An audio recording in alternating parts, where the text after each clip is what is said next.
जय श्री राधे कृष्णा। आप सभी का आपके अपने YouTube चैनल पर स्वागत है।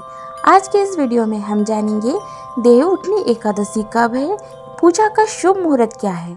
देवउठनी एकादशी 1 नवंबर को होगी, लेकिन इसके लिए भी लोग कंफ्यूज है कि 1 नवंबर को व्रत रखना बेहतर होगा या 2 नवंबर को।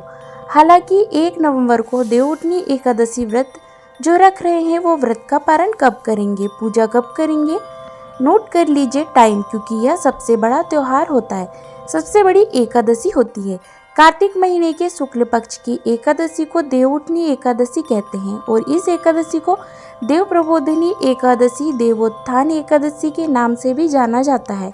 पंचांग के अनुसार देवउठनी एकादशी 1 नवंबर को सुबह 9:11 पर शुरू हो रही है और इसका समापन 2 नवंबर को हो रहा है सुबह 7:31 पर। इसलिए लोग कंफ्यूज है कि उदय तिथि के हिसाब से 2 नवंबर को व्रत रखा जाए या 1 नवंबर को। मान्यता है कि देवउठनी एकादशी के दिन माता तुलसी, भगवान विष्णु की पूजा होती है और इनका विवाह कराया जाता है, साथ ही सुख शांति भी बनी रहती है। पौराणिक मान्यता यह है कि इस एकादशी पर जगत के पालनहार श्री हरि 4 महीने की योग निद्रा से जागते हैं, सृष्टि के संचालन की जिम्मेदारी संभालते हैं।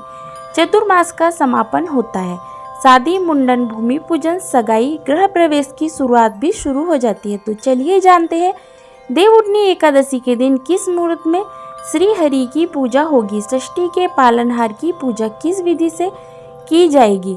दृक पंचांग के अनुसार एकादशी तिथि 1 नवंबर को सूर्योदय के समय मौजूद रहेगी, इसलिए एकादशी का व्रत 1 नवंबर को ही रखा जाएगा।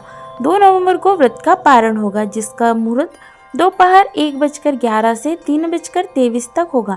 यानी 1 नवंबर को व्रत रखने वाले 2 नवंबर को 1:30 पर जाकर व्रत का पारण करेंगे। एकादशी में पूजा का मुहूर्त आप देख लीजिए। देवउठनी एकादशी में पूजा के लिए अभिजीत मुहूर्त सबसे खास माना गया है, जो सुबह 11:42 से लेकर 12:27 तक रहेगा। इसके अलावा श्री हरि के पूजन के लिए गोधूली मुहूर्त भी रहेगा, जो शाम को 5:36 से लेकर शाम 6:02 तक होगा।